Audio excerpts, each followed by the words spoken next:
La vieja está senil. Hablen conmigo ahora. Esas fueron las palabras exactas que mi propia hija dijo sobre mí por teléfono, una mañana de martes.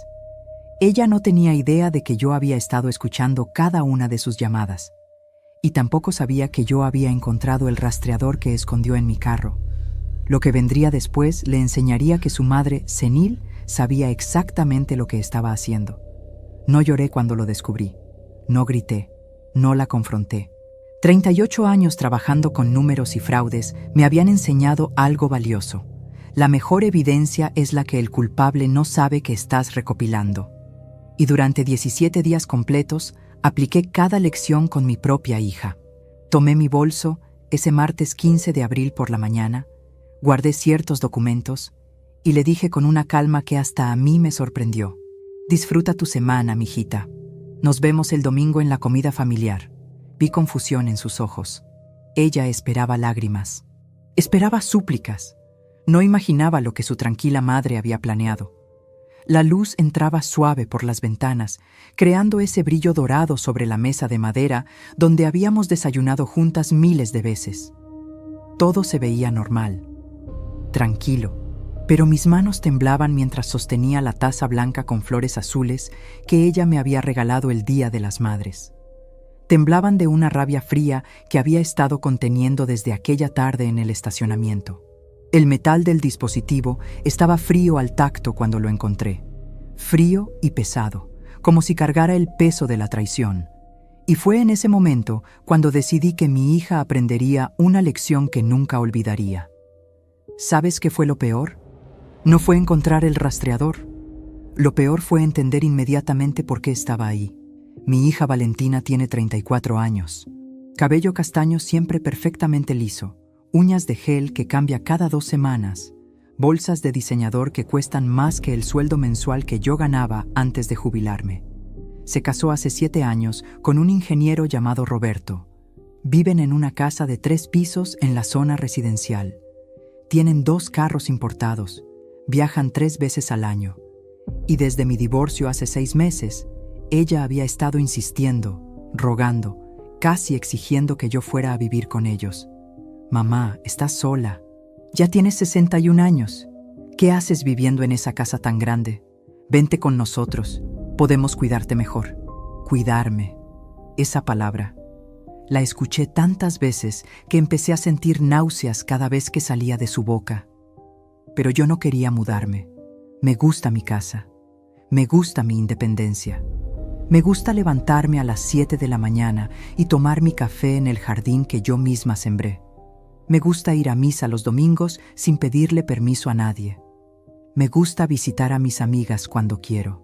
Después de 33 años de matrimonio, donde mi ex esposo controló cada aspecto de mi vida, finalmente era libre. Y no iba a cambiar esa libertad por nada. Valentina no lo entendió, o tal vez lo entendió demasiado bien. Las llamadas se volvieron más frecuentes después de mi divorcio, más insistentes, más urgentes. Mamá, a tu edad, vivir sola es peligroso. Mamá, ¿y si te caes y nadie está ahí para ayudarte? Mamá, tu pensión no es suficiente para mantener esa casa. Deja que te ayudemos. Mi pensión. Ahí estaba otra vez. Siempre terminábamos hablando de dinero. Y entonces llegó el divorcio. 33 años de matrimonio terminaron una tarde de octubre del año pasado. Mi ex esposo Fernando se fue con una mujer 26 años menor que él. Una instructora de yoga que conoció en el gimnasio. Qué cliché, ¿verdad? Pero el dinero de la liquidación fue real. Muy real. La venta de propiedades, mi pensión de jubilación, más los ahorros que había guardado durante años en una cuenta que Fernando nunca supo que existía. En total, casi $500,000 en activos. Para una mujer de 61 años divorciada, eso significaba seguridad. Significaba libertad. Significaba poder vivir con dignidad el resto de mis días sin depender de nadie. Para mi hija, significaba algo completamente diferente. Las visitas se hicieron más frecuentes después del divorcio. Valentina aparecía en mi casa 2, 3 veces por semana, siempre con la misma conversación, siempre con la misma presión disfrazada de preocupación. Mamá, ese dinero hay que invertirlo bien. Déjame ayudarte. Roberto conoce a un asesor financiero excelente. Mamá, ¿por qué no ponemos tu casa en venta? El mercado está bueno. Con todo ese dinero junto podrías vivir tranquila. Imagínate. Imagínate. Lo imaginé. Imaginé exactamente qué pasaría si yo pusiera todo mi dinero en manos de asesores que ella conocía. Imaginé exactamente qué pasaría si vendiera mi casa y me mudara con ella. Imaginé exactamente cómo se vería mi vida si dependiera completamente de mi hija para cada peso, para cada decisión, para cada momento de mi existencia. No, gracias. Pero para entender cómo llegué a encontrar ese rastreador en mi carro, tengo que contarte algo que pasó exactamente 2 meses antes. Algo que debió haberme advertido. Algo que ignoré, porque una madre siempre quiere creer lo mejor de sus hijos, ¿verdad? Aunque todas las señales estén gritando lo contrario. Era la noche del 28 de enero, jueves, las 8:30 de la noche. Yo había ido a cenar con mi amiga Lucía a un restaurante pequeño cerca del centro. Comida corrida, nada lujoso. 180 pesos el menú completo. Lucía es viuda. Tiene 63 años y nos conocemos desde la preparatoria. Esa noche hablamos de todo, de nuestros exmaridos, de la iglesia, de sus nietos, de mi nueva libertad. Salí del restaurante a las 10:15 de la noche. Tomé mi carro, manejé los 25 minutos hasta mi casa. Abrí la puerta de mi garaje. Y ahí estaba Valentina, sentada en los escalones de mi entrada, con los brazos cruzados y una expresión en su rostro que nunca había visto antes. Frialdad pura. ¿Dónde estabas, mamá? Su voz no sonaba preocupada. Sonaba acusadora. Cenando con Lucía, mi amor. Te lo mencioné esta mañana cuando hablamos por teléfono. No, no me dijiste nada. Mentira, se lo había dicho. Estuve llamándote durante 2 horas. No contestaste. Saqué mi teléfono. Efectivamente, 14 llamadas perdidas. Todas de Valentina. Lo puse en silencio durante la cena, hija. Lo siento, pero aquí estoy. ¿Pasó algo urgente? Se levantó de los escalones. Me miró de arriba abajo con una expresión que no puedo describir de otra forma que no sea desprecio disfrazado de preocupación. A tu edad, mamá, no puedes andar desapareciendo así. ¿Y si te pasaba algo? ¿Y si tenías un accidente? ¿Cómo íbamos a saber dónde estabas? A mi edad, 61 años, no 90, 61. Todavía manejo perfectamente. Todavía pago mis cuentas. Todavía cocino, limpio, trabajo en mi jardín. Pero para ella, yo ya era una anciana senil que necesitaba supervisión constante. Debía haberlo visto entonces.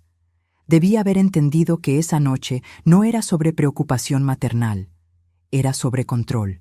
Y lo que descubrí después me confirmaría la verdad. Y si estás escuchando desde México, España, Estados Unidos, Colombia o cualquier otro país del mundo, por favor déjame un comentario diciéndome desde dónde me escuchas. De verdad necesito saber que no estoy sola en esto, que mi historia está llegando a personas como tú, que tal vez también han sentido esa traición de alguien que amaban. Lo que descubrí esa semana cambiaría todo, absolutamente todo. Una semana después de ese encuentro en los escalones, el 4 de febrero, a las 3:20 de la tarde, recibí una llamada que me heló la sangre. Era mi cliente de hace 15 años, el señor Gutiérrez, dueño de una ferretería en el centro. Yo le había llevado su contabilidad durante más de una década antes de jubilarme. Señora Patricia, disculpe que la moleste. Usted ya no maneja consultoría independiente, ¿verdad? No, don Alberto. Me jubilé hace 2 años. ¿Por qué lo pregunta? Hubo un silencio incómodo del otro lado. El tipo de silencio que te hace saber que algo anda muy mal. Es que recibí una llamada hace 3 días, de su hija, Valentina, ¿verdad? Me dijo que usted ya no estaba en condiciones de trabajar, que si necesitaba servicios contables, ella podía recomendarme a alguien. Dijo que usted, bueno, que estaba teniendo problemas de memoria. El mundo se detuvo. Problemas de memoria. ¿Qué más le dijo? Mi voz sonaba extrañamente calmada, como si viniera de muy lejos, que era mejor que la familia manejara sus asuntos ahora, que usted estaba en una edad delicada. Yo solo llamaba para confirmar, señora Patricia, porque usted siempre fue muy profesional conmigo. No me pareció correcto. Le agradecí, colgué, y me quedé sentada en mi sala durante 1 hora completa, mirando el teléfono en mis manos. Mi hija estaba llamando a mis contactos. Estaba destruyendo mi reputación. Estaba diciéndole a la gente que yo estaba senil. Y lo peor es que no sabía cuántas llamadas más había hecho. ¿Cuántas personas ya pensaban que Patricia Morales, la contadora que durante 38 años manejó números con precisión milimétrica, ahora no podía ni recordar su propio nombre? Pero entonces recordé algo que debía haber pensado inmediatamente. Corrí a mi estudio, abrí mi laptop, entré a mi cuenta de correo electrónico donde guardo copias de todos mis contactos profesionales. La lista que construí durante casi 4 décadas. Nombres, números, empresas. Revisé el historial de acceso. Alguien había abierto esa cuenta desde otra computadora. El 26 de enero, 2 días antes de mi cena con Lucía. 2 días antes de que Valentina apareciera esperándome en los escalones. Sentí cómo mi respiración se aceleraba, cómo mis manos comenzaban a temblar otra vez. Pero esta vez no era rabia. Era algo peor. Era el dolor de comprender que tu propia hija no solo te quiere controlar, te quiere destruir profesionalmente para que no tengas más opción que depender de ella. Pero ¿cómo había entrado a mi cuenta? Yo nunca le di mis contraseñas. Nunca dejé mi computadora abierta en su presencia. Y entonces lo recordé. 5 meses atrás. Noviembre. Valentina había venido a visitarme un domingo. Yo estaba preparando comida en la cocina. Ella dijo que necesitaba imprimir unos documentos urgentes para el trabajo. Le dije que usara mi computadora del estudio. Estuve en la cocina casi 1 hora. Tiempo más que suficiente para revisar mi historial, mis contactos, mis contraseñas guardadas. Tiempo suficiente para planear todo esto. Ahora déjame contarte algo sobre mi hija, que tal vez explique cómo llegamos a este punto. Algo que pasó cuando ella tenía 26 años. Algo que debió haberme mostrado quién era realmente, pero que yo, como madre ciega de amor, decidí perdonar y olvidar. Era el 2017. Valentina acababa de graduarse de la universidad, Administración de Empresas. Estaba buscando trabajo, viviendo todavía con nosotros. Un día llegó a casa con una propuesta. Necesitaba 50,000 pesos para invertir en un negocio con unas amigas, una boutique de ropa. Me mostró planes, proyecciones, contratos. Todo se veía legítimo. Le presté el dinero. Era mis ahorros de 5 años. Dinero que había guardado peso por peso, sacrificando salidas, ropa nueva, pequeños lujos. Pero era mi hija, y las madres hacemos sacrificios, ¿verdad? 6 meses después, le pregunté cómo iba el negocio. Me dijo que había fracasado, que sus socias la habían estafado, que había perdido todo. Lloró. Yo la consolé. Le dije que no importaba el dinero, que lo importante era que ella estaba bien. Pasaron 2 años. Un día, por pura casualidad, me encontré con una de sus supuestas socias en el supermercado. La reconocí de las fotos que Valentina me había mostrado. Entablamos conversación. Le mencioné que era una lástima que el negocio no funcionara. Me miró confundida. ¿Cuál negocio, señora? La boutique. La que abrieron juntas en 2017. Señora Patricia, yo nunca abrí ningún negocio con Valentina. De hecho, no he hablado con ella desde la universidad. Llegué a casa. Confronté a mi hija. Primero negó. Luego, cuando vio que yo tenía pruebas, cambió de estrategia. Se puso a llorar. Dijo que había usado el dinero para pagar deudas de tarjetas de crédito que había ocultado. Dijo que tenía miedo de decirme la verdad. Dijo que lo sentía muchísimo. Y yo, como madre tonta que era, la perdoné. Otra vez. Fernando, mi exesposo, me dijo en ese momento algo que nunca olvidaré. La estás malcriando, Patricia. Le estás enseñando que puede mentirte y salirse con la suya. Tenía razón, pero yo no quise escucharlo. Ahora, 7 años después, estaba viendo el resultado de mi perdón. Mi hija no había aprendido la lección, solo había aprendido a ser más cuidadosa, más calculadora, más cruel. 2 semanas después de la llamada del señor Gutiérrez, el 18 de febrero, recibí otra llamada. Esta vez de mi amiga Rosa. Trabaja en el banco donde tengo mi cuenta principal. Patricia, necesito hablar contigo de algo delicado. No debería estar diciéndote esto, pero eres mi amiga desde hace años. Dime, Rosa, ¿qué pasa? Tu hija vino al banco hace una semana. Preguntó sobre tu cuenta. Quería saber cuánto dinero tienes. Dijo que estaba preocupada porque tú estabas haciendo movimientos extraños.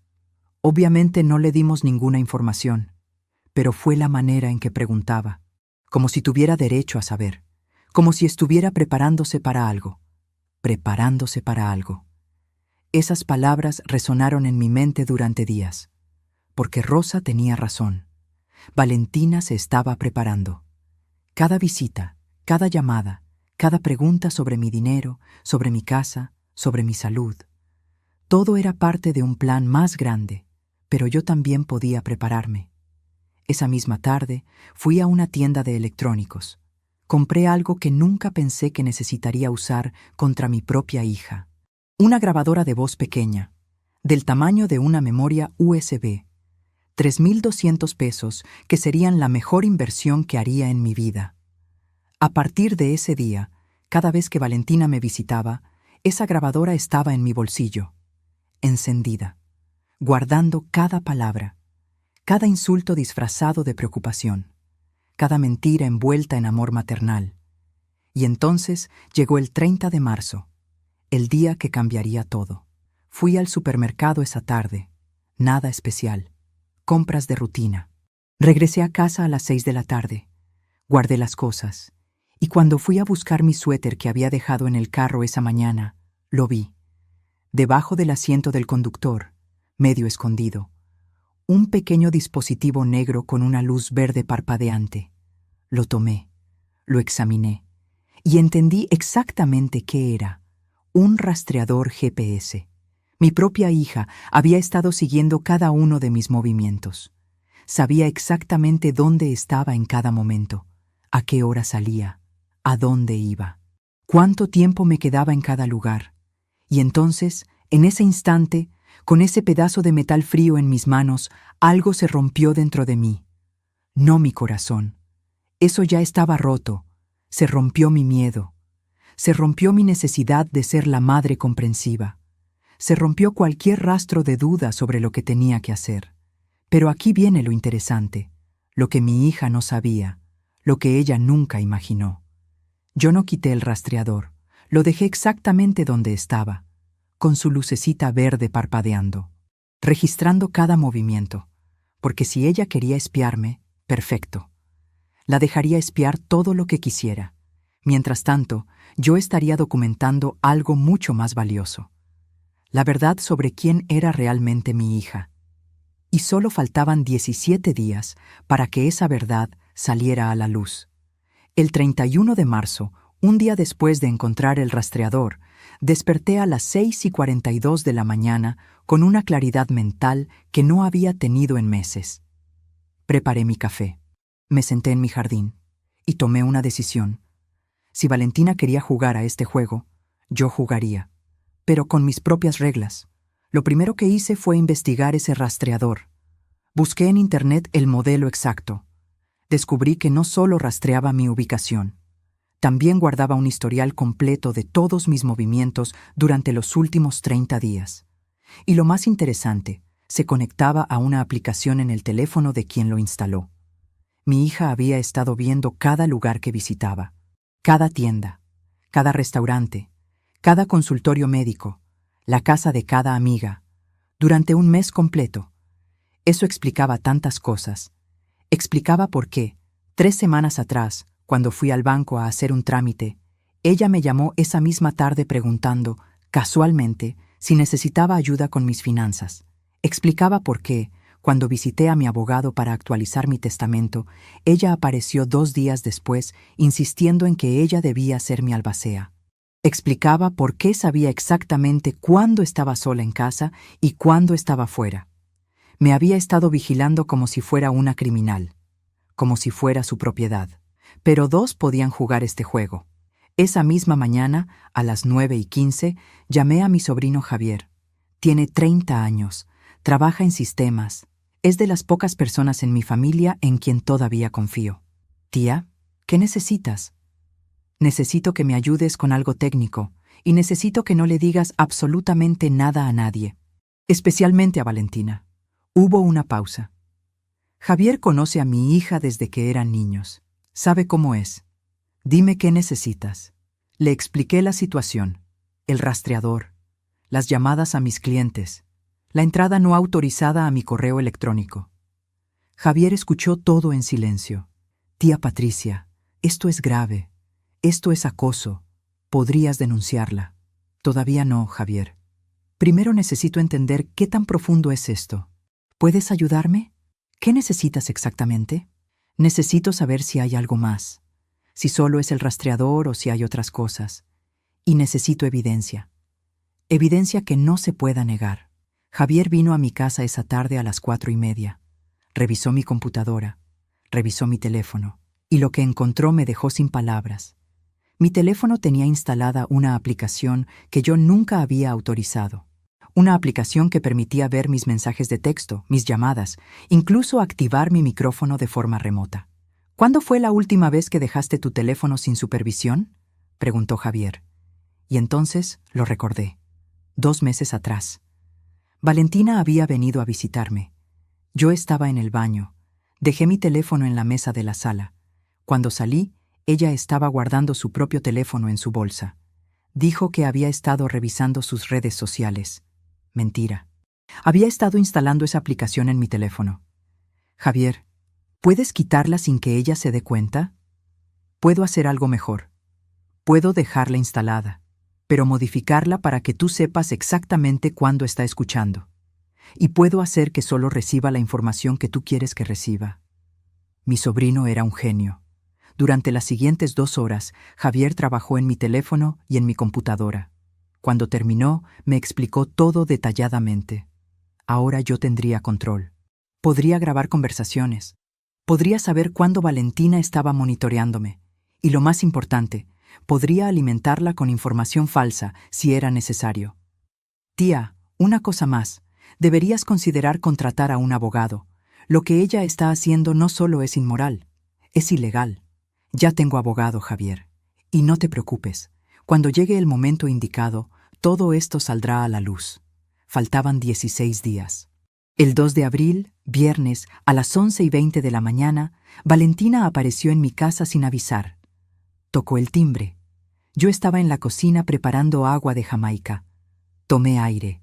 Guardé mi grabadora en el bolsillo de mi suéter y abrí la puerta. Hola, mamá. Pasaba por aquí y quise visitarte. ¿Estás ocupada? Su sonrisa era perfecta, demasiado perfecta, como las sonrisas que practicaba frente al espejo cuando era adolescente y quería pedirme permiso para algo. Claro que no, hija. Pasa. Justo estoy haciendo agua de Jamaica. ¿Quieres? Entramos a la cocina. Ella se sentó en la misma silla donde se había sentado miles de veces durante su infancia. Yo serví 2 vasos y esperé. Mamá, he estado pensando mucho en ti últimamente. Sí, mi amor. ¿En qué has estado pensando? En que te veo muy cansada, muy estresada. Esta casa es mucho trabajo para ti sola. El jardín, la limpieza, el mantenimiento. Hizo una pausa. Tomó un sorbo de su agua. He estado hablando con Roberto. Y queremos hacerte una propuesta seria. Aquí venía. Dime. Vende la casa, mamá. Vente a vivir con nosotros. Podemos arreglar toda la planta baja para ti. Tendrías tu propio espacio, tu privacidad. Pero estarías con familia. Estarías segura. Segura. Esa palabra otra vez. Es una oferta muy generosa, Valentina. Pero ya te he dicho que me gusta mi independencia. Su expresión cambió. Solo por un segundo. Un destello de algo oscuro cruzó su rostro. Pero se recuperó rápidamente. Mamá, sé razonable. Ya tienes 61 años. No puedes vivir sola para siempre. ¿Qué pasa si te enfermas? ¿Qué pasa si tienes una caída? Mira lo que le pasó a doña Remedios. Se cayó en su casa y estuvo tirada 3 horas antes de que alguien la encontrara. Doña Remedios tiene 87 años y vive sola. Yo tengo 61 y estoy perfectamente saludable. Pero para Valentina, ambas éramos iguales. Viejas, inútiles, cargas.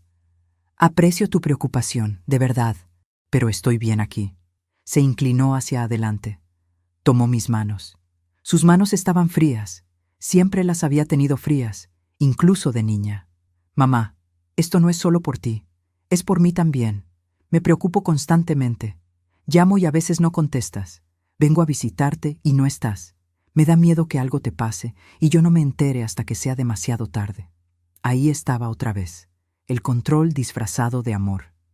Valentina, tengo teléfono, tengo amigas, tengo vecinos. Si algo me pasa, alguien lo sabrá. Pero no es lo mismo que tener familia cerca, mamá. Familia de sangre. Familia de sangre. Qué interesante manera de expresarlo. Como si la sangre garantizara lealtad. Como si compartir ADN significara amor automático. Y entonces hizo algo que no esperaba. Comenzó a llorar. Lágrimas reales corriendo por sus mejillas perfectamente maquilladas. Su voz quebrándose mientras hablaba. Mamá, yo solo quiero cuidarte como tú me cuidaste a mí. Cuando era niña, siempre estuviste ahí. Cuando estaba enferma, cuando tenía miedo, cuando necesitaba algo. Ahora es mi turno de cuidarte. Por favor, déjame hacer esto por ti. Y en ese momento sentí algo que no había sentido en semanas. Duda.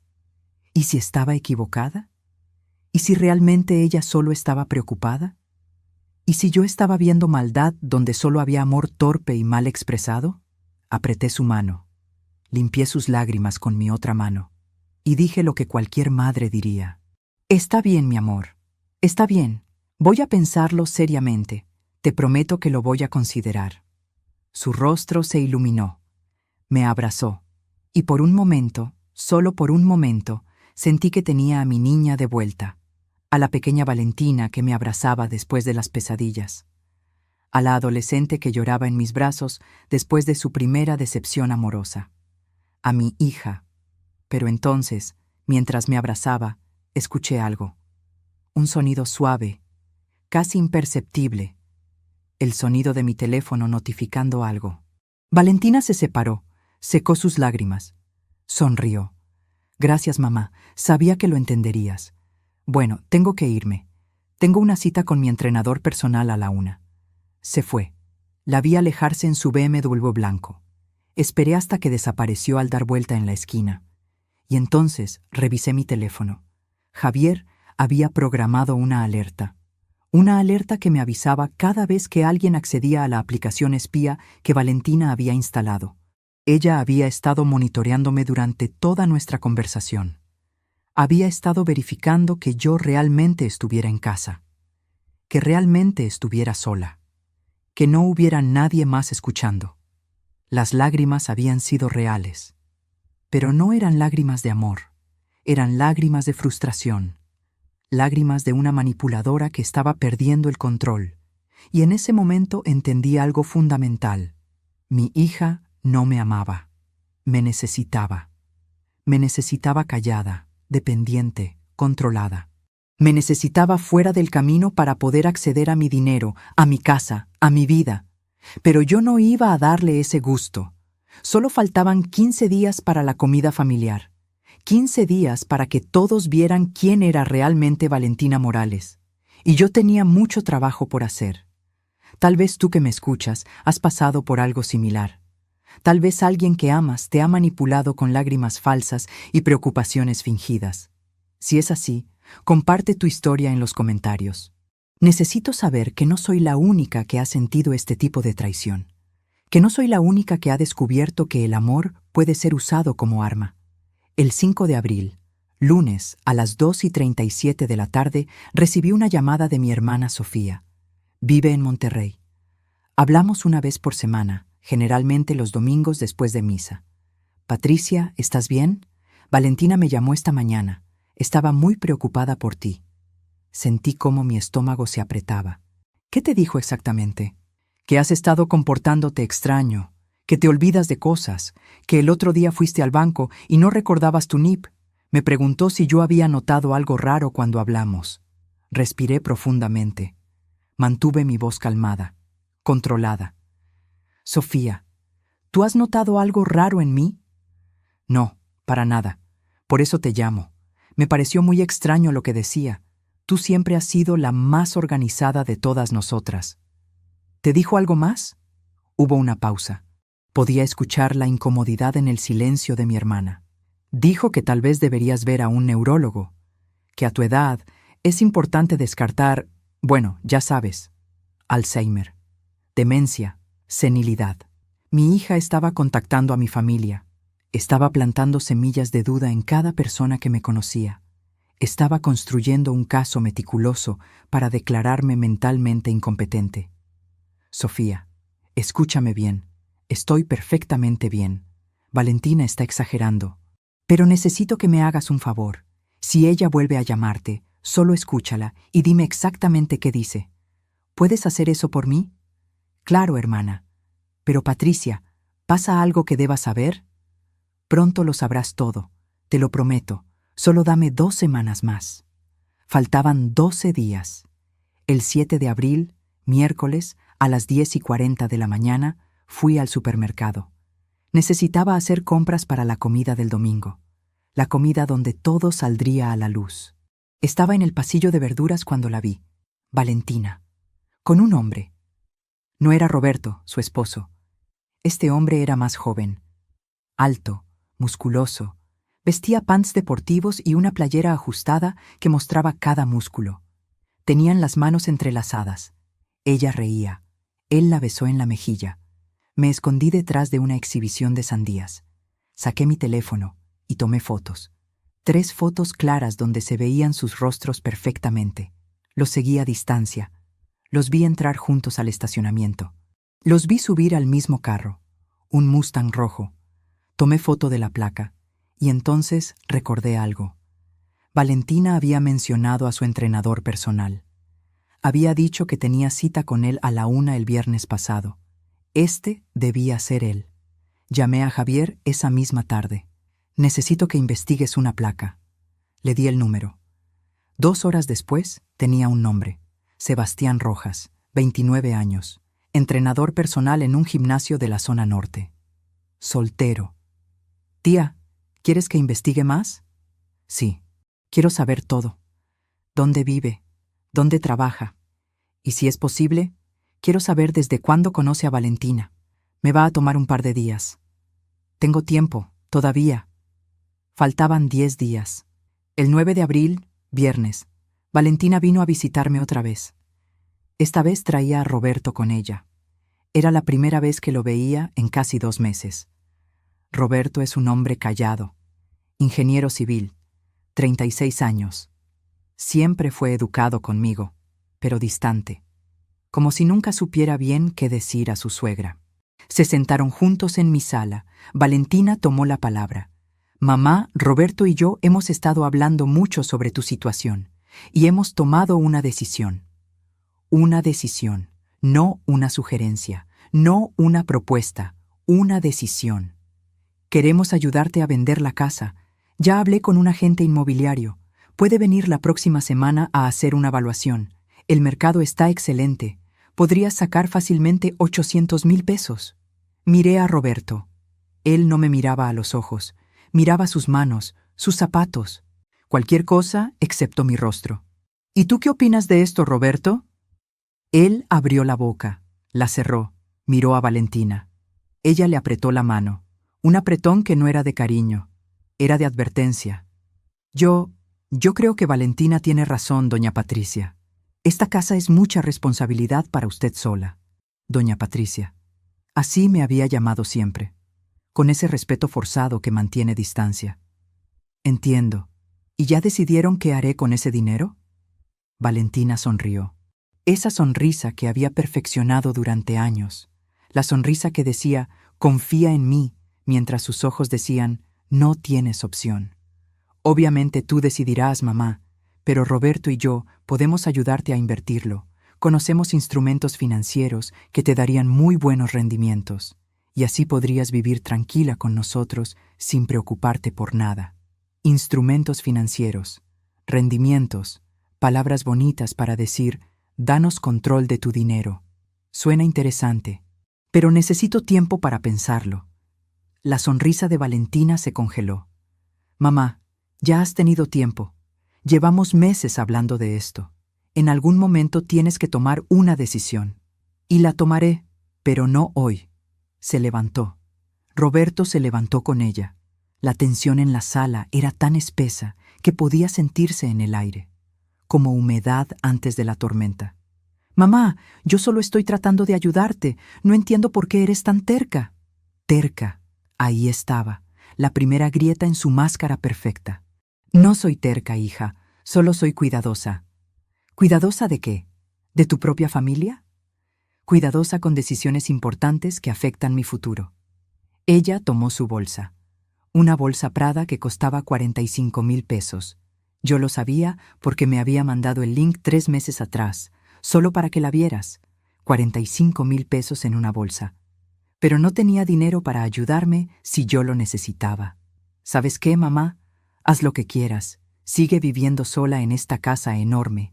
Sigue fingiendo que tienes 20 años, pero cuando algo te pase, no digas que no te lo advertimos. Y salió. Roberto me miró por un segundo. En sus ojos vi algo. ¿Pena? ¿Vergüenza? ¿Disculpa? No lo sé. Pero me miró. Y luego siguió a su esposa. Me quedé sentada en mi sala durante 1 hora. No lloré. No grité. Solo me quedé ahí, sintiendo cómo mi cuerpo temblaba de esa rabia fría que ahora conocía tan bien. Y entonces mi teléfono sonó. Era Javier. Tía, encontré algo. Algo grande. Dime. Valentina ha estado visitando a ese entrenador Sebastián 3 veces por semana durante los últimos 4 meses. Pero no en el gimnasio, en un departamento que está registrado a nombre de ella. El mundo se detuvo. ¿Qué? Valentina tiene un departamento que Roberto no conoce. Lo compró hace 6 meses. Está en la zona centro. Un lugar pequeño. Estudio. Y según los vecinos que logré contactar, ella llega ahí con un hombre joven regularmente. Martes, jueves y sábados. 6 meses. Valentina había comprado un departamento secreto. Había estado engañando a Roberto durante medio año y probablemente había usado dinero que ambos habían ahorrado juntos. Javier, ¿puedes conseguirme la dirección exacta? Ya te la mandé por mensaje. Tía, ¿qué vas a hacer? Lo que debía haber hecho hace mucho tiempo. Protegerme y proteger a las personas inocentes en todo esto. Porque Roberto, por más distante que fuera, no merecía esto. Nadie merecía ser engañado de esta manera. Faltaban 8 días para la comida familiar. 8 días para que la vida perfecta que Valentina había construido con mentiras se derrumbara completamente. El 11 de abril, domingo, a las 9:20 de la mañana, fui a misa como siempre. Cuando salí, a las 11 menos cuarto, vi algo que me heló la sangre. El BMW blanco de Valentina estacionado frente a mi casa. Ella estaba sentada dentro del carro, esperándome, vigilándome. Caminé hacia mi puerta. Ella salió del carro. Hola, mamá. ¿Vienes de misa? Sí, hija, como todos los domingos. Qué bien que mantienes tus rutinas. Es importante a tu edad tener estructura. A mi edad. Otra vez esas palabras. Abrí mi puerta. Entré. Ella entró detrás de mí sin invitación. Mamá, necesito hablar contigo de algo serio. Me volteé. La miré directamente a los ojos y dije con una calma que ni yo sabía que tenía. Entonces habla. He estado hablando con un abogado sobre tutelas, sobre protección de adultos mayores, sobre qué hacer cuando alguien ya no puede tomar decisiones responsables por sí mismo. Ahí estaba. Finalmente, sin máscaras, sin pretensiones. ¿Me estás amenazando, Valentina? No, mamá, te estoy protegiendo, de ti misma. Sonreí. No pude evitarlo. Sonreí de una manera que hizo que ella retrocediera un paso. ¿Sabes qué, hija? Tienes razón, completamente. A mi edad necesito protección, Por eso he estado tomando ciertas precauciones. ¿Qué tipo de precauciones? Ya lo verás. El domingo. En la comida familiar. Ahí verás exactamente qué tipo de precauciones ha estado tomando tu madre senil. Su rostro palideció. Sus ojos se agrandaron. ¿Qué hiciste? Nada que tú no hayas hecho primero, mi amor. Nada que tú no me hayas enseñado. Se dio vuelta. Salió de mi casa. La vi alejarse en su carro caro, pagado con dinero que probablemente debía ser de ahorros familiares. Y entonces, finalmente, me permití sentir. Me permití temblar. Me permití llorar. Pero solo por 5 minutos. Porque todavía tenía mucho que preparar. Faltaban 6 días. Y en 6 días, mi hija aprendería la lección más importante de su vida. Nadie subestima a Patricia Morales. El 12 de abril, lunes, a las 7:43 de la mañana, mi teléfono sonó. Era un número desconocido. ¿Señora Patricia Morales? Sí, soy yo. Habla el licenciado Méndez. Soy abogado. Su hija Valentina me ha contratado para iniciar un proceso de tutela en su nombre. Me gustaría agendar una cita con usted para evaluar su situación. Ahí estaba, lo que había estado esperando, lo que sabía que vendría. Licenciado, con todo respeto, yo no necesito ninguna tutela. Estoy perfectamente capacitada para manejar mis propios asuntos. Entiendo su posición, señora, pero su hija está muy preocupada.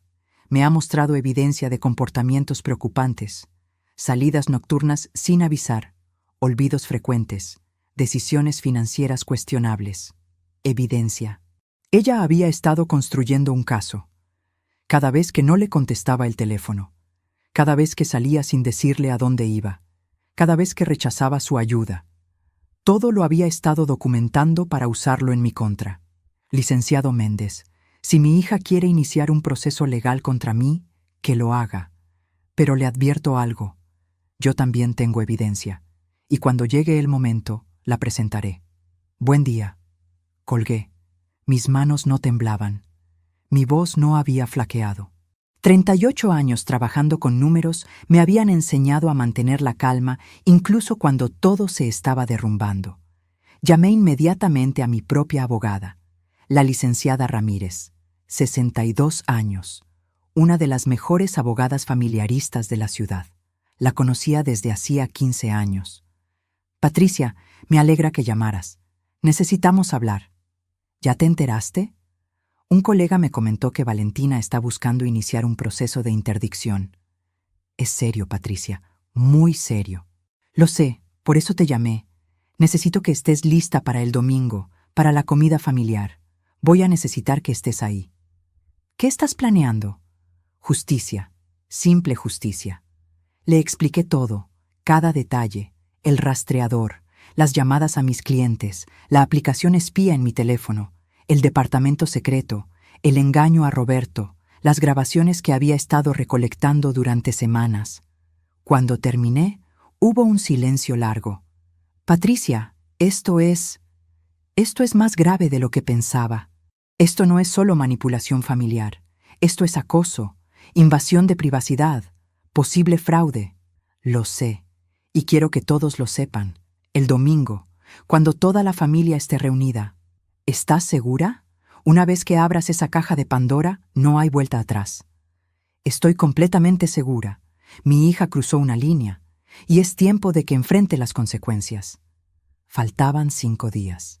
El 13 de abril, martes, a las 3:17 de la tarde, estaba en mi jardín regando mis plantas cuando escuché voces en la calle. Voces conocidas. Me asomé por la reja. Valentina estaba hablando con mi vecina, la señora Estrada. Una mujer de 73 años que vive 2 casas más abajo. Me acerqué en silencio, lo suficiente para escuchar. Es que estoy muy preocupada por ella, señora Estrada. La he visto muy distraída últimamente. El otro día dejó la estufa encendida. Por suerte yo estaba ahí para apagarla. Mentira, pura mentira. Yo nunca había dejado la estufa encendida. Ay, qué preocupante. Y a esa edad, esas cosas pueden ser señales de algo más grave. Por eso creo que necesita supervisión constante, por su propia seguridad. Si usted nota algo extraño, ¿podría avisarme? Aquí está mi número. Salí por la puerta principal. Buenas tardes, señora Estrada. Hola, Valentina. Mi vecina me miró con una expresión nueva. Una mezcla de lástima y preocupación que nunca había visto antes en sus ojos. Ay, Patricia, tu hija me estaba comentando que has estado un poco mal últimamente. ¿Mal? Estoy perfectamente bien, señora Estrada. Nunca he estado mejor. Valentina me miró con esa sonrisa perfecta, esa máscara que ahora podía ver tan claramente. Claro que sí, mamá. Solo estaba comentando que a veces todos necesitamos ayuda. No hay nada de malo en eso. La señora Estrada asintió. Se despidió, entró a su casa, y me quedé sola con mi hija en la calle. ¿Qué estás haciendo, Valentina? Cuidándote, mamá. Alguien tiene que hacerlo. No, estás destruyendo mi reputación. Estás diciéndole a mis vecinos, a mis amigos, a mi familia que estoy senil, que estoy loca, que no puedo cuidar de mí misma. Porque es verdad, esas 3 palabras, dichas con tanta frialdad, con tanta certeza. ¿De verdad crees eso? ¿O solo necesitas que todos lo crean para justificar lo que estás tratando de hacer? No sé de qué hablas. Sí lo sabes, y el domingo todos lo sabrán. Me di vuelta. Entré a mi casa, cerré la puerta, y solo cuando estuve completamente sola, cuando las cortinas estaban cerradas y nadie podía verme, me permití temblar, pero no de miedo, de anticipación.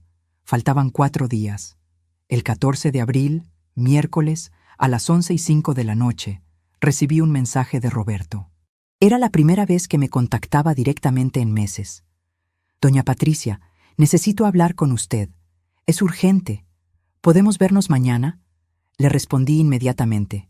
Claro, Roberto, ven mañana a las 10 de la mañana. El jueves 15 de abril, a las 10 en punto, Roberto tocó mi puerta. Venía solo. Se veía terrible. Ojeras profundas, ropa arrugada, manos temblorosas. Lo invité a pasar, le serví café y esperé. Doña Patricia, necesito preguntarle algo, y necesito que sea honesta conmigo. Siempre he sido honesta contigo, Roberto. ¿Valentina le ha mencionado algo sobre problemas entre nosotros? Interesante, muy interesante. No, ¿hay problemas? Él miró su taza de café. Sus manos temblaban tanto que el líquido se movía en pequeñas olas. Ella ha estado actuando extraño. Sale mucho, llega tarde, siempre tiene excusas, reuniones, juntas con amigas, el gimnasio. Hizo una pausa. Encontré un recibo en su bolsa, de un hotel, del mes pasado.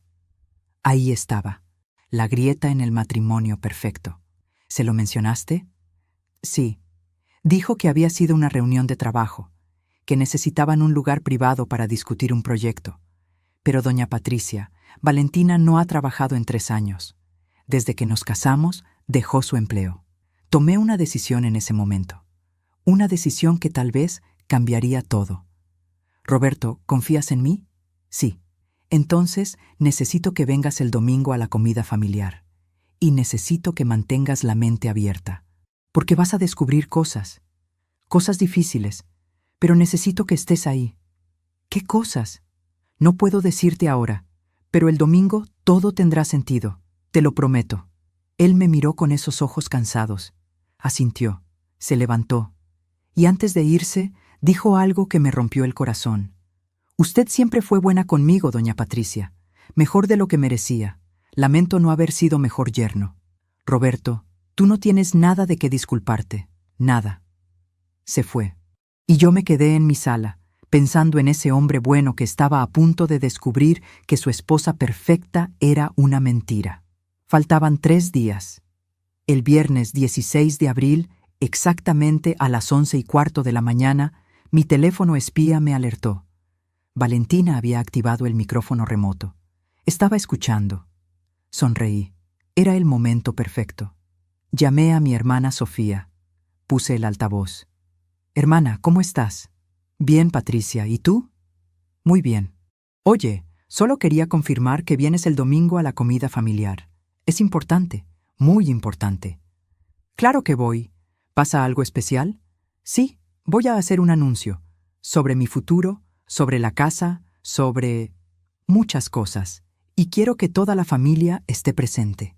Podía imaginar a Valentina del otro lado, escuchando cada palabra, probablemente sonriendo, probablemente pensando que finalmente había ganado. ¡Ay, Patricia! ¿Vas a vender la casa entonces?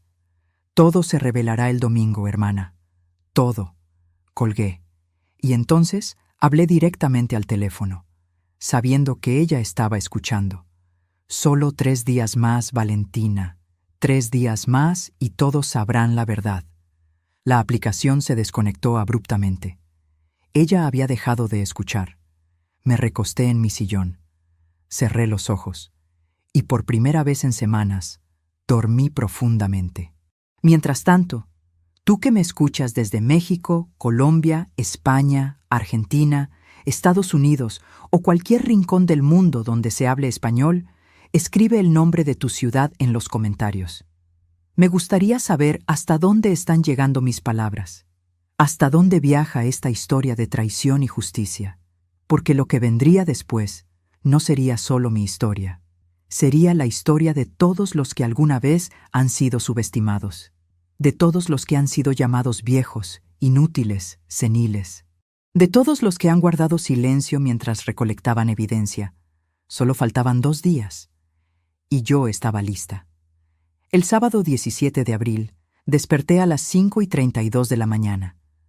No porque sonara el despertador, simplemente desperté, como si mi cuerpo supiera que era el último día antes de que todo cambiara. Me levanté, preparé café, me senté en mi jardín mientras el sol comenzaba a salir, y revisé mentalmente cada pieza de evidencia que había recolectado. Las grabaciones de audio, 17 en total, cada una mostrando a Valentina manipulando, mintiendo, amenazando. Las fotografías del rastreador, de Valentina con Sebastián, del departamento secreto, de los recibos de gastos excesivos, los documentos, estados de cuenta bancarios, el título de propiedad del departamento que Roberto no conocía, los mensajes entre Valentina y el abogado Méndez discutiendo estrategias para declararme incompetente, los testimonios, el señor Gutiérrez, dispuesto a confirmar que Valentina había llamado difamándome, mi vecina, la señora Estrada, quien sin saberlo había sido testigo de las mentiras de Valentina, Javier con toda la evidencia técnica del espionaje, y finalmente la licenciada Ramírez, mi abogada, lista para explicar las implicaciones legales de todo lo que mi hija había hecho. Era suficiente, más que suficiente. ¿Pero estaba lista yo? A las 9:47 de la mañana sonó mi timbre. Abrí la puerta. Era la licenciada Ramírez. Patricia, vine a repasar todo contigo, una última vez, porque mañana no habrá vuelta atrás. Entramos a mi estudio. Pusimos todas las evidencias sobre la mesa. Las revisamos una por una. Esto es sólido, dijo la licenciada. Muy sólido. Pero Patricia, necesito que entiendas algo. Cuando presentes esto mañana, vas a destruir la vida de tu hija. Su matrimonio terminará. Su reputación quedará destrozada. Posiblemente enfrente cargos legales. ¿Estás preparada para eso? Miré todas esas evidencias, todas esas pruebas de la traición de mi propia hija, y me hice la pregunta que había estado evitando durante semanas. ¿Estaba preparada para destruir a mi propia hija? Ella me estaba destruyendo a mí primero, dije en voz baja. Me estaba quitando mi dignidad, mi reputación, mi libertad, mi futuro. Si yo no hago esto, ella ganará, y pasaré el resto de mis días bajo su control, medicada, silenciada, convertida en exactamente la anciana senil que ella dice que soy. La licenciada Ramírez asintió. Entonces estás lista. Estoy lista. A las 2:15 de la tarde, mi teléfono sonó. Era Valentina. Mamá, solo quería confirmar que todo está listo para mañana. ¿Ya compraste todo para la comida? Su voz sonaba alegre, confiada, victoriosa. Sí, hija, todo está listo. Perfecto.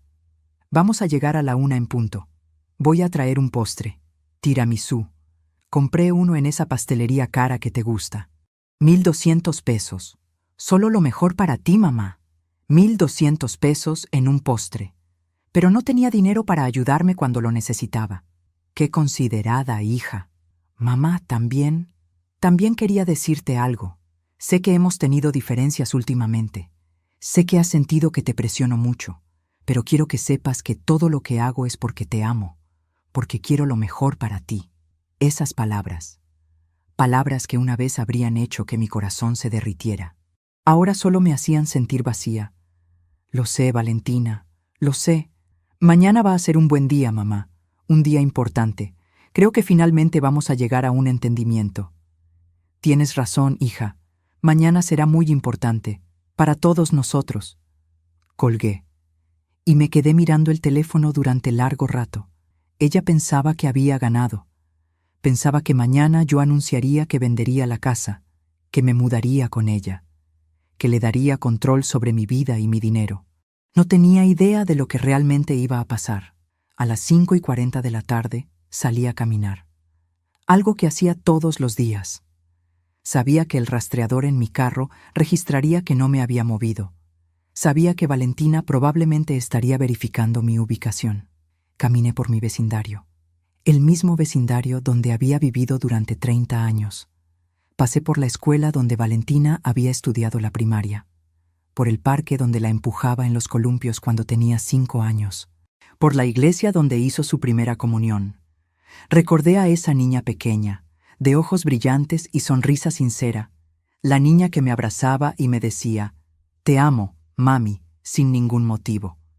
La niña que lloraba cuando yo me iba al trabajo porque no quería que me fuera. ¿En qué momento esa niña se convirtió en la mujer que ahora estaba tratando de destruirme? ¿Había sido mi culpa? ¿La había malcriado tanto que creció creyendo que todo le pertenecía? ¿Le había dado tanto amor que nunca aprendió a valorarlo? O tal vez algunas personas simplemente nacen con esa capacidad de manipular, de mentir, de tomar y tomar sin nunca dar nada a cambio. Tal vez mi hija siempre fue así, y yo simplemente no quise verlo. Regresé a casa a las 7:45. El sol se estaba poniendo, pintando el cielo de naranjas y rosas. Era hermoso, tanto que me dolía. Entré a mi casa, cerré la puerta y comencé a preparar. Saqué mi laptop, conecté un cable HDMI largo que había comprado especialmente para mañana. Lo probé con mi televisión de la sala. Funcionaba perfectamente. Todas las evidencias aparecían en la pantalla grande con claridad cristalina. Organicé las grabaciones en orden cronológico, empezando con las más recientes y retrocediendo hasta las primeras. Preparé una presentación simple, sin adornos, solo hechos. Solo verdad. Revisé mi lista de invitados para mañana. Mi hermana Sofía, mi hermano Javier, mi sobrino Javier, mis 2 primos, la señora Estrada, el señor Gutiérrez y, por supuesto, Valentina y Roberto. 14 personas en total. 14 testigos de lo que estaba a punto de revelar. A las 11:17 de la noche, me senté en mi cama. Tomé mi rosario. El mismo rosario que mi madre me había dado cuando me casé hace 33 años, y recé. No recé por venganza, no recé para que mi hija sufriera. Recé por fuerza. Recé para poder hacer lo correcto, incluso cuando lo correcto era lo más difícil. Recé para que, al final de todo, pudiera mirarme en el espejo y estar en paz con la mujer que veía. Recé para que Dios me perdonara por lo que estaba a punto de hacerle a mi propia hija. Porque aunque ella me había traicionado, aunque me había mentido, aunque había tratado de destruirme, seguía siendo mi hija. Seguía siendo la bebé que había cargado durante 9 meses, la niña que había criado con todo mi amor. Y destruirla, incluso cuando era necesario, seguía siendo la cosa más dolorosa que jamás había tenido que hacer. Terminé de rezar a las 11:43. Me acosté, cerré los ojos y esperé a que llegara el domingo. El domingo 18 de abril amaneció con un cielo despejado. Ni una nube, como si hasta el clima supiera que este día necesitaba claridad absoluta.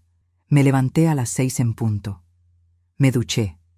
Me vestí con el vestido azul marino que siempre me había gustado. Simple, elegante, digno.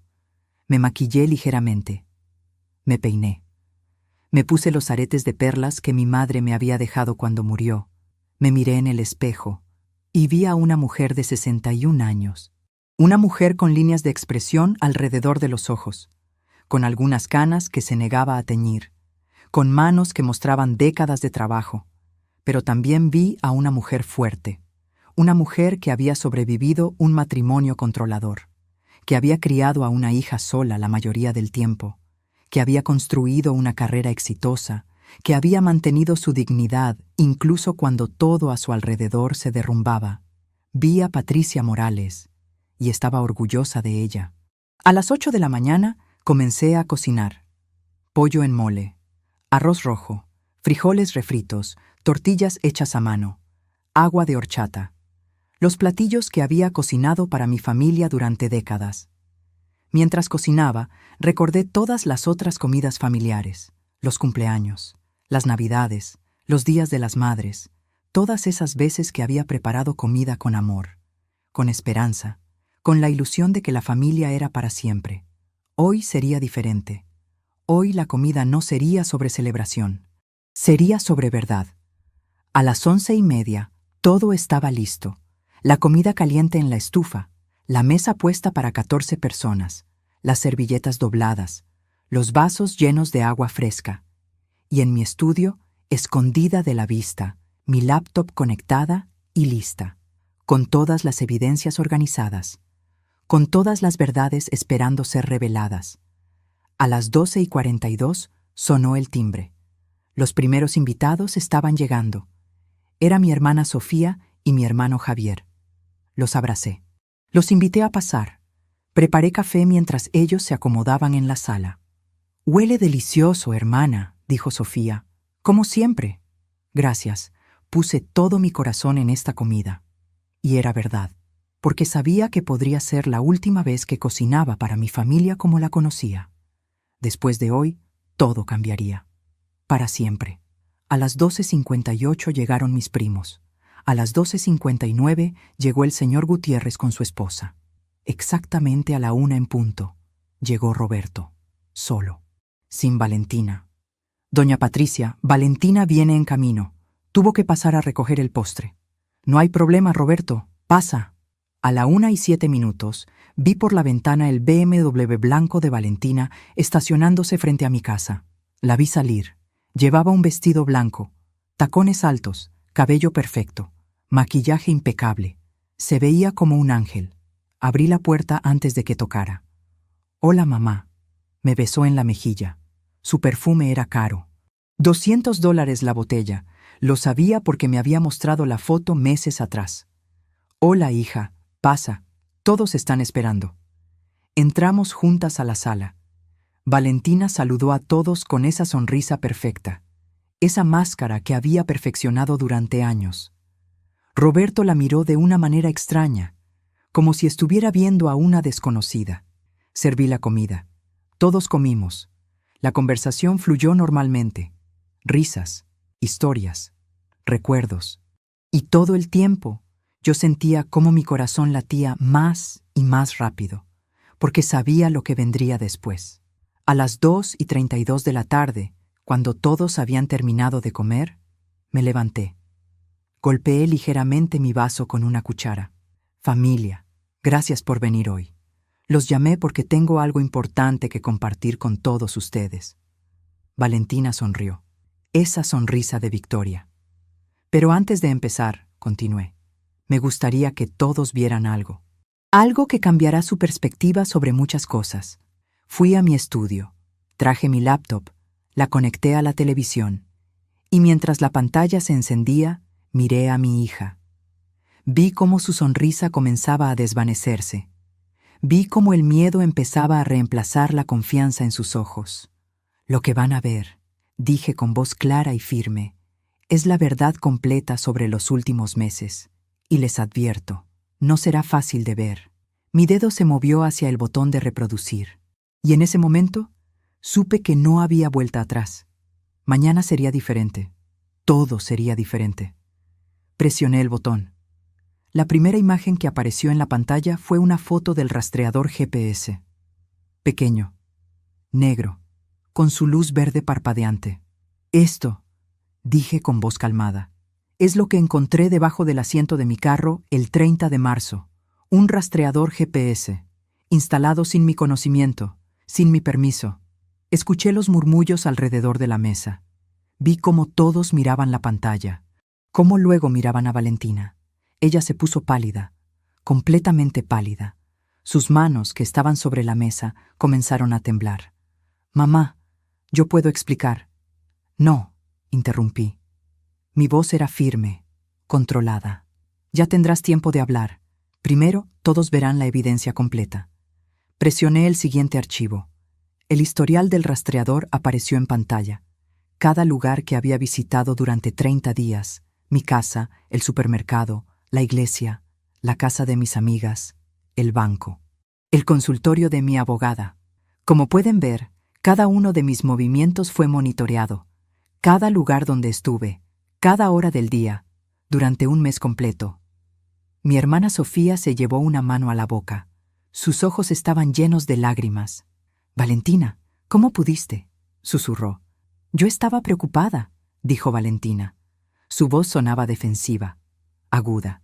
Mamá no me contestaba el teléfono, salía sin decirme a dónde iba. Tenía que saber que estaba bien. «¿Preocupada?», repetí la palabra lentamente. «Interesante. Entonces esto también fue por preocupación». Reproduje la primera grabación de audio. La voz de Valentina llenó la sala. «La vieja está senil. Hablen conmigo ahora». El silencio que siguió fue absoluto. Podía escuchar el tic-tac del reloj de pared. Podía escuchar mi propia respiración. Podía sentir el peso de 14 pares de ojos moviéndose entre la pantalla y mi hija. «Esto», dije, «es una llamada que mi hija hizo al señor Gutiérrez, un cliente mío de hace 15 años, diciéndole que yo ya no estaba mentalmente capacitada para trabajar». El señor Gutiérrez asintió desde su lugar en la mesa. «Es verdad, doña Patricia, y no fue la única llamada. Después de esa, recibí 3 más, todas con el mismo mensaje, que usted estaba perdiendo la cabeza». «Yo solo...» Valentina intentó hablar, pero mi hermano Javier la interrumpió. «Cállate, deja que tu madre termine». Reproduje la segunda grabación. Una conversación entre Valentina y yo en mi cocina. Su voz sonaba dulce, manipuladora. «Mamá, a tu edad, vivir sola es peligroso. Tienes que ser razonable». «Estoy perfectamente bien, Valentina». «Mamá, tu pensión no es suficiente. Deja que te ayudemos. Deja que manejemos tu dinero». Y entonces, su voz cambiando, volviéndose fría cuando pensaba que yo no la estaba escuchando. Un susurro al teléfono que ella creía que yo no había captado. «Dale 2 semanas más. Si no acepta para entonces, iniciamos el proceso legal». «Sí, tengo un abogado listo». Roberto se levantó de su silla tan bruscamente que la hizo caer. El sonido del metal contra el piso hizo que todos saltaran. «¿Proceso legal? ¿De qué está hablando?» Saqué los documentos. Los puse sobre la mesa. «Tu esposa contrató a un abogado para iniciar un proceso de tutela contra mí, para declararme mentalmente incompetente, para tomar control legal de mis finanzas, de mi casa, de mi vida». Las manos de Roberto temblaban mientras tomaba los documentos. Sus ojos recorrían las páginas. Podía ver cómo su mandíbula se tensaba, cómo sus nudillos se ponían blancos de apretar tan fuerte el papel. «Valentina». Su voz era peligrosamente baja. «Dime que esto no es real». «Roberto, yo solo quería protegerla. Ella no puede». «¿Protegerla? ¿Llamándola senil? ¿Espiándola? ¿Tratando de robarle su libertad?» «No es robar si es por su propio bien». Esas palabras. El aire en la sala se volvió helado. «Pero hay más», dije. Mi voz seguía calmada. Después de todo este tiempo, después de toda esta traición, mi voz seguía firme. «Mucho más». Mostré las capturas de pantalla de mi teléfono, la aplicación espía, los registros de acceso, las fechas y horas en que Valentina había estado escuchando mis conversaciones privadas. Mi teléfono fue hackeado para monitorear mis llamadas, mis mensajes, para activar mi micrófono remotamente y escuchar mis conversaciones. Mi sobrino Javier habló, Yo ayudé a la tía Patricia a descubrirlo. Y puedo confirmar que todo esto es real. No solo es real, es ilegal, muy ilegal. Valentina se levantó. Su silla cayó hacia atrás. Sus ojos estaban salvajes, desesperados. Ustedes no entienden. Ella se estaba comportando de manera irracional. Necesitaba protegerla de sí misma. ¿Irracional? Mi voz subió por primera vez. ¿Irracional porque me negué a darte control de mi dinero? ¿Irracional porque me negué a vender mi casa? ¿Irracional porque quería mantener mi independencia? Eres una vieja terca que no sabe lo que le conviene. Ahí estaba. Finalmente. La máscara había caído completamente. El silencio que siguió fue ensordecedor. Podía ver las lágrimas en los ojos de mi hermana, la expresión de shock en el rostro de mis primos, la furia contenida en el rostro de Roberto. Pero aún no terminamos, dije. Y ahora mi voz era fría, tan fría como el metal de ese rastreador. Porque resulta que mientras mi hija estaba tan preocupada por mi bienestar, tan dedicada a cuidarme, estaba haciendo algo más. Mostré las fotografías. Valentina con Sebastián en el supermercado, sus manos entrelazadas, el beso en la mejilla, subiendo juntos al Mustang rojo. Roberto se quedó paralizado, mirando las fotos como si no pudiera procesar lo que veía. ¿Quién es él? Su voz era apenas un susurro. Su entrenador personal, respondí. Sebastián Rojas, 29 años. Mostré más fotos. El edificio del departamento, la entrada, el número. Y esto es un departamento que tu esposa compró hace 6 meses. Un departamento que tú no conocías. Un departamento registrado solo a su nombre. Pagado con 180,000 pesos. Dinero que salió de cuentas conjuntas. Vi cómo Roberto procesaba la información. Cómo cada palabra era como un golpe físico. Cómo su mundo perfecto se derrumbaba pieza por pieza. Los vecinos reportan que ella visita este lugar 3 veces por semana. Martes, jueves y sábados. Siempre con el mismo hombre joven.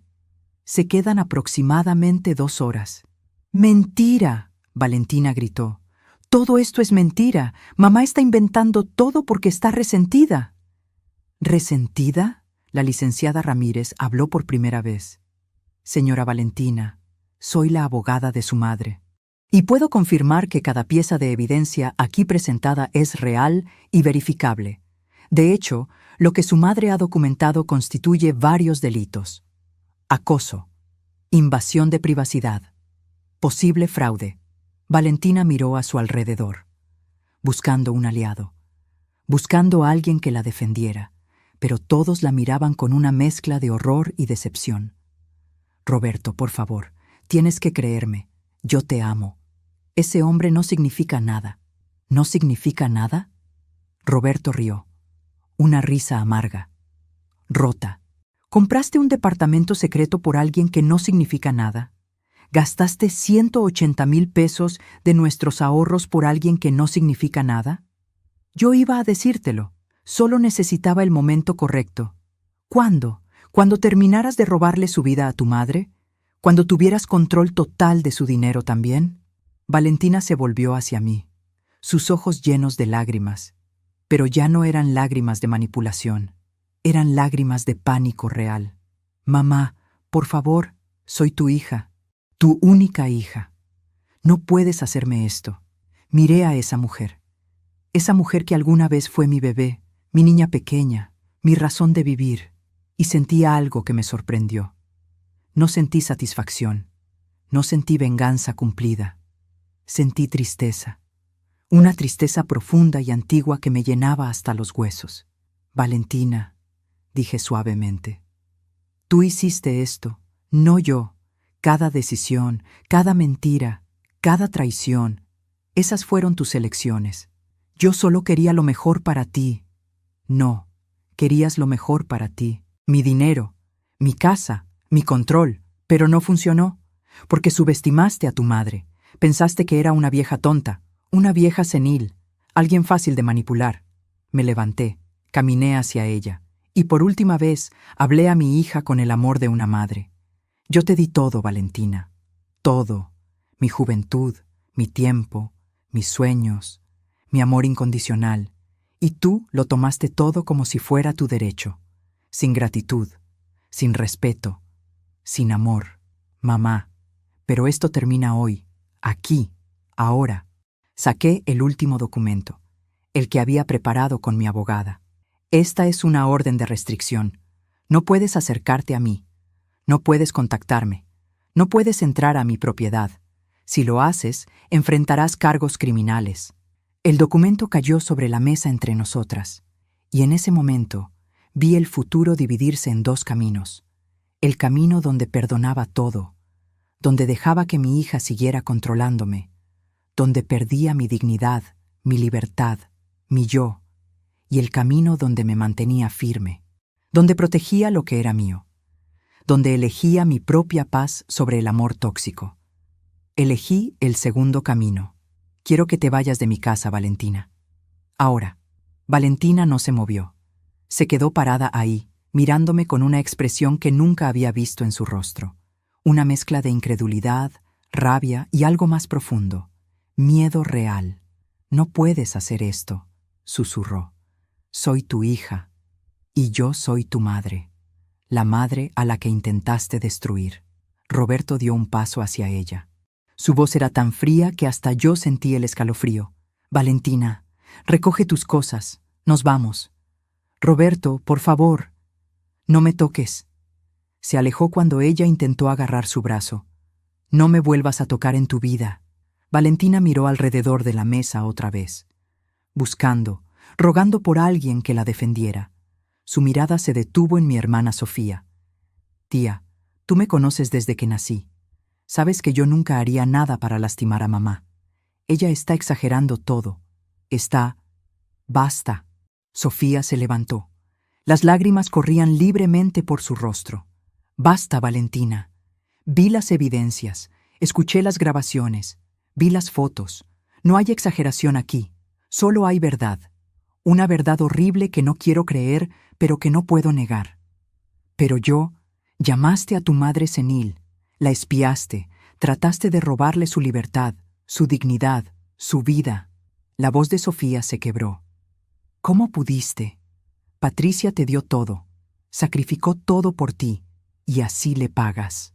Valentina comenzó a llorar, lágrimas reales corriendo por su rostro perfectamente maquillado, su máscara de rímel manchándose, sus manos temblando. No entiendes, nadie entiende. Yo necesitaba ese dinero. Tenemos deudas, muchas deudas. Las tarjetas de crédito están al máximo. El carro, la casa, todo. Necesitaba una solución. Y ahí estaba, la verdad final. No era por preocupación, no era por amor, era por dinero. Puro y simple. Roberto se quedó paralizado. ¿Deudas? ¿Qué deudas? Yo manejo nuestras finanzas. ¿No tenemos? Se detuvo. La comprensión cruzó su rostro como una tormenta. ¿Qué hiciste, Valentina? ¿Qué más hiciste? Ella no respondió. Solo siguió llorando. Respóndeme, rugió Roberto. ¿Qué hiciste? Tengo tarjetas que tú no conoces. 5. No, 6. Están todas al máximo. Son casi 400,000 pesos en deudas. El número cayó sobre la sala como una bomba. 400,000 pesos. Roberto repitió lentamente. Y tu plan era robarle a tu madre para pagar tus deudas. No iba a robarle. Solo iba a administrar su dinero, a asegurarme de que estuviera bien invertido. ¿En pagar tus compras de bolsas de diseñador? Lo interrumpí. Saqué más papeles, recibos, 45,000 pesos en una bolsa Prada, 32,000 en zapatos Louboutin, 28,000 en un abrigo que usaste una vez. Mientras tanto, cuando mi refrigerador se descompuso hace 3 meses y te pedí prestados 8,000 pesos, me dijiste que no tenías. Cada palabra era como un martillo golpeando un clavo. Vi cómo Valentina se encogía con cada una. Y hay más, continué. Porque ahora que había empezado, no podía parar. Toda la rabia contenida durante semanas estaba saliendo. El viaje a Cancún, 160,000 pesos. 3 semanas después de echarme en cara que mi pensión no era suficiente. Las cenas en restaurantes caros, 2,000, 3,000 pesos por noche. mientras me decías que necesitaba economizar. Saqué foto tras foto, recibo tras recibo, una montaña de evidencia de su hipocresía. Y el departamento secreto donde te acuestas con un hombre 6 años menor que tu esposo, 180,000 pesos. Dinero que salió de la cuenta de ahorros conjunta que Roberto pensaba que era para el futuro de ambos. Roberto se dejó caer en su silla, se cubrió el rostro con las manos, y escuché un sonido que me rompió el corazón. El sonido de un hombre bueno llorando. 4 años, dijo entre sollozos. 4 años juntos antes de casarnos, 7 años de matrimonio, 11 años de mi vida, y todo fue una mentira. No todo. Valentina se arrodilló frente a él. Roberto, te amo, de verdad te amo. Ese hombre no significa... No digas eso. La voz de Roberto era como hielo. No vuelvas a decir que me amas. El amor no hace esto. El amor no miente, no engaña, no destruye. Se levantó. La apartó suavemente pero firmemente. Voy a hablar con un abogado mañana. Quiero el divorcio. Y voy a pelear por cada peso que pusimos en ese departamento. Cada peso que gastaste de nuestras cuentas conjuntas. Todo. Roberto, por favor, podemos arreglarlo. Podemos ir a terapia. Puedo cambiar. Ya es tarde para cambiar, Valentina. Demasiado tarde. Mi hermano Javier se acercó a Valentina. Su expresión era de pura decepción. Cuando eras niña, te cargaba en mis hombros, te compraba dulces, te defendía cuando alguien te molestaba en la escuela. Pensé que habías crecido siendo una mujer buena, honorable, como tu madre. Negó con la cabeza. Pero no aprendiste nada de ella, nada de su dignidad, nada de su fuerza, nada de su honor. Tío, no me llames tío. Ya no eres mi sobrina. Mi sobrina murió. No sé quién eres tú. Esas palabras. Vi cómo golpeaban a Valentina. Cómo finalmente, empezaba a entender lo que había perdido. Mi hermana Sofía se acercó a mí. Me abrazó y susurró en mi oído. Lo siento, hermana. Siento que hayas tenido que pasar por esto. Siento que tu propia hija te hiciera esto. Devolví el abrazo. Sentí sus lágrimas mojando mi hombro. Sentí mi propio dolor mezclándose con el suyo, porque aunque había ganado, aunque la verdad había salido a la luz, no se sentía como victoria, se sentía como pérdida, como duelo, como el final de algo que nunca podría recuperarse. Valentina se levantó del piso, su vestido blanco ahora arrugado, su maquillaje arruinado, su cabello perfecto despeinado. Se veía pequeña, rota, nada como la mujer confiada que había entrado a mi casa hace 2 horas. «Mamá», dijo una última vez. Su voz era apenas un susurro. «¿De verdad vas a hacer esto? ¿De verdad vas a destruirme?» Y aquí viene la pregunta que me he hecho 1000 veces. La pregunta que tal vez tú que me escuchas también te has hecho. ¿Hasta dónde llegas para protegerte? ¿Hasta dónde llega el amor de una madre? ¿Cuándo el perdón se convierte en complicidad? Dime en los comentarios, de verdad quiero saber. ¿Qué habrías hecho tú en mi lugar? ¿Habrías perdonado? ¿O habrías hecho exactamente lo que yo hice? Miré a mi hija, a esa mujer que había cargado en mi vientre, que había alimentado de mi propio cuerpo, que había sido mi razón de vivir durante 34 años. Yo no te destruí, Valentina. Tú te destruiste sola. Cada mentira que dijiste, cada traición que cometiste, cada decisión egoísta que tomaste, esas fueron tus acciones, no mías. Pero soy tu hija. Sí, y yo soy tu madre. Y como tu madre, mi último acto de amor hacia ti es esto: dejarte enfrentar las consecuencias de tus acciones, porque si te perdono ahora, si lo dejo pasar como lo he hecho antes, nunca aprenderás, nunca cambiarás, y destruirás a más personas en el camino. Entonces, esto es todo. Me estás abandonando. La ironía de esas palabras no se me escapó. Ella había intentado abandonarme primero, encerrarme, controlarme, quitarme mi libertad, pero ahora se sentía abandonada porque yo me negaba a ser su víctima. No te estoy abandonando. Te estoy dejando ir. Hay una diferencia. Caminé hacia la puerta. La abrí. El aire de abril entró a mi sala, aire fresco, limpio, aire de libertad. Adiós, Valentina. Ella caminó hacia la puerta. Cada paso parecía dolerle. Cuando llegó al umbral, se volteó una última vez. ¿Y si cambio? ¿Y si realmente cambio? ¿Y si busco ayuda?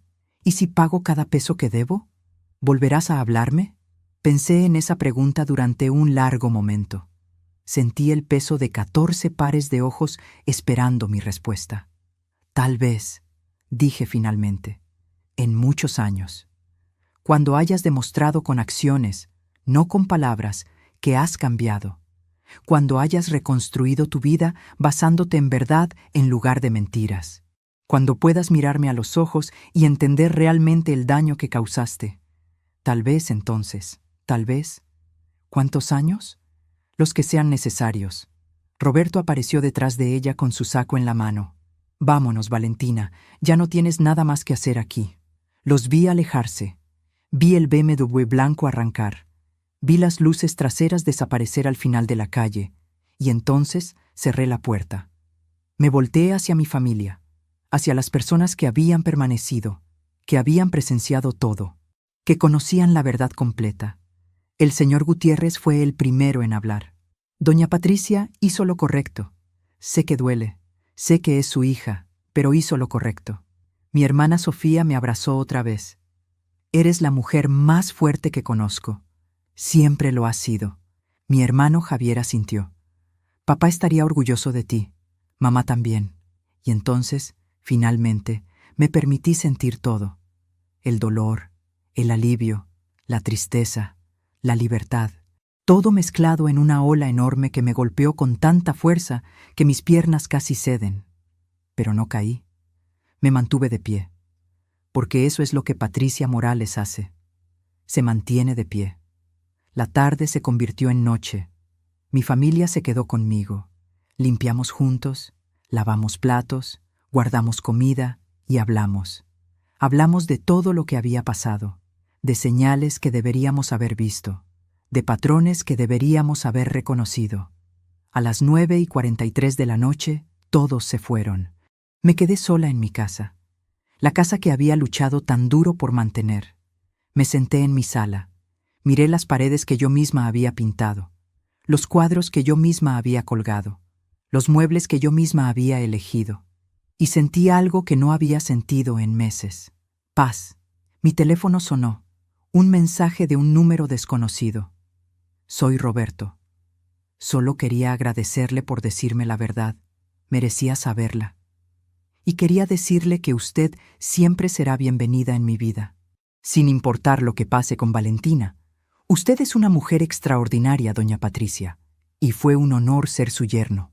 Lágrimas corrieron por mis mejillas mientras leía esas palabras, pero eran lágrimas diferentes, no de dolor, de gratitud, de saber que incluso en medio de tanta oscuridad había bondad. A las 11 de la noche me acosté en mi cama en mi casa que nadie me quitaría, mi libertad que nadie me robaría.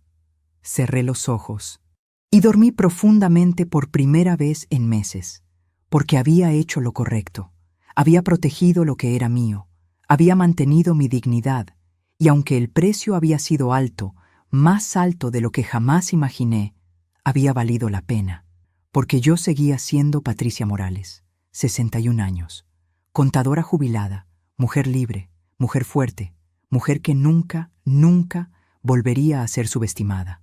Han pasado 6 meses desde aquella comida familiar del 18 de abril. 6 meses desde que mi vida cambió para siempre. Es mediados de octubre ahora. Las mañanas son frescas. Los árboles de mi jardín están cambiando de color. Y yo sigo aquí, en mi casa, en mi espacio, libre. La orden de restricción sigue vigente. Valentina no ha intentado contactarme. No directamente, pero sé de ella. Mi hermana Sofía me cuenta cosas. No porque yo pregunte, ella simplemente siente que debo saber. El divorcio se finalizó en agosto. Roberto se quedó con la casa. Valentina tuvo que vender el departamento secreto para pagar las deudas. Perdió todo, el BMW, las bolsas de diseñador, la vida perfecta que había construido con mentiras. Escuché que está viviendo con una amiga ahora, trabajando en una tienda departamental, vendiendo ropa, ganando lo que gana cualquier persona que empieza desde cero.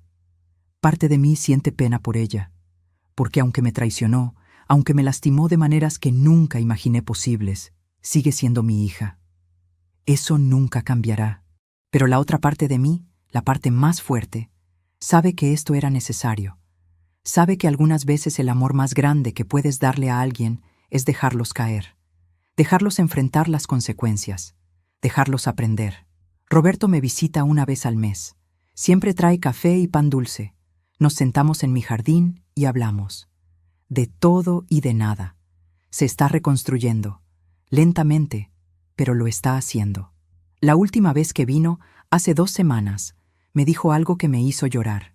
Doña Patricia, durante 4 años antes de casarme y 7 años de matrimonio, pensé que conocía lo que era el amor. Pensé que Valentina me amaba, que yo la amaba. Pero ahora me doy cuenta de que nunca supe lo que era el amor real. Porque el amor real no manipula, no miente, no destruye. ¿Y ahora?, le pregunté. ¿Sabes lo que es el amor real? Sonrió. Una sonrisa triste pero sincera. Estoy aprendiendo. Lentamente. Estoy aprendiendo a amarme a mí mismo primero. A valorar mi propia dignidad, igual que usted me enseñó. Esas palabras me llenaron de algo que no esperaba. Esperanza. No por Valentina, no por lo que fue, sino por lo que puede ser. Por las personas que crecen del dolor, por las lecciones que nacen de la traición. Mi vida ahora es simple. Me levanto a las 7 de la mañana, tomo mi café en el jardín, voy a misa los domingos, visito a mis amigas, leo libros que nunca tuve tiempo de leer antes, cocino para mí misma, cuido mis plantas y soy feliz. No la felicidad ruidosa y constante que el mundo nos dice que deberíamos buscar, sino la felicidad tranquila de saber quién eres, de proteger tu paz, de no permitir que nadie, ni siquiera tu propia sangre, destruya lo que has construido con tanto esfuerzo. A veces, en las noches, me siento en mi sala, en el mismo lugar donde todo salió a la luz, y pienso en ese día, en cómo mi vida se dividió en antes y después. Antes era la madre que perdonaba todo, que justificaba todo, que ponía las necesidades de su hija por encima de las propias hasta el punto de perderse a sí misma.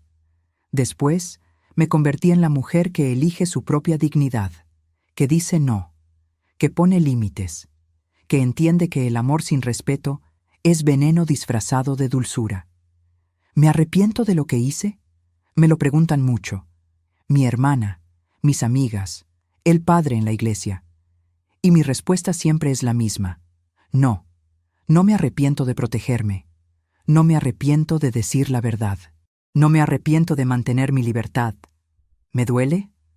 Todos los días. Porque una madre nunca deja de amar a su hija, incluso cuando esa hija la lastima de maneras inimaginables. El amor está ahí. Siempre estará ahí. Pero el amor no significa permitir el abuso.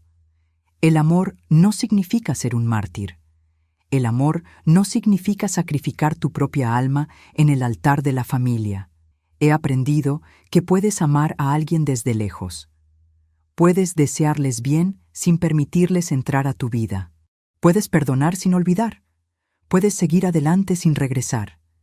Y tal vez esa es la lección más importante de todas. La semana pasada recibí una carta. No tenía remitente. Pero reconocí la letra de inmediato. Era de Valentina. La sostuve en mis manos durante 1 hora, sintiendo el peso del papel, preguntándome si debería abrirla, si estaba lista para leer lo que fuera que tuviera que decir. Finalmente, la abrí. Era corta. Solo 3 párrafos, sin excusas, sin justificaciones. Solo 3 párrafos diciendo: lo siento, entiendo por qué hiciste lo que hiciste. No espero tu perdón. Solo quiero que sepas que estoy trabajando en ser una mejor persona. No por ti, no para recuperarte, sino porque finalmente entendí que la persona que era estaba rota y necesita reparación. Doblé la carta, la guardé en un cajón y seguí con mi día. Tal vez algún día responderé, tal vez en años, cuando las heridas hayan sanado lo suficiente. Cuando pueda mirar hacia atrás sin sentir ese nudo en el estómago. Pero hoy no. Hoy todavía necesito proteger mi paz, porque he aprendido algo fundamental en estos 61 años de vida. He aprendido que la familia no es solo sangre. La familia es respeto, es honra, es amor que construye en lugar de destruir. He aprendido que envejecer no significa volverse débil, significa volverse sabio. Significa conocer tu valor y no permitir que nadie te lo quite. He aprendido que a veces la cosa más valiente que puedes hacer es alejarte, cerrar la puerta, decir basta. Y he aprendido que la dignidad no tiene precio, que la libertad no se negocia, que tu paz mental vale más que cualquier relación, incluso con tu propia hija. A todas las personas que me escuchan ahora, especialmente a aquellos de nuestra comunidad hispana, donde la familia es todo, donde nos enseñan que la sangre es sagrada, donde nos dicen que una madre siempre perdona, quiero decirles esto: sí, la familia es importante, sí, la sangre crea vínculos, sí, el perdón es poderoso, pero nunca, nunca, nunca a costa de tu propia alma. Honrar a tu familia no significa permitirles destruirte. Ser una buena madre no significa ser un felpudo. Perdonar no significa olvidar ni permitir que el abuso continúe. Tienes derecho a tu dignidad, a tu paz, a tu libertad, sin importar quién intente quitártela, sin importar si comparten tu sangre. Porque al final, cuando cierres los ojos en tu última noche en esta tierra, no importará cuántas veces perdonaste lo imperdonable, no importará cuántas veces te sacrificaste hasta desaparecer. Lo que importará es si viviste con dignidad, si mantuviste tu honor, si protegiste tu alma. Y yo, Patricia Morales, 61 años, puedo decir con certeza absoluta que lo hice.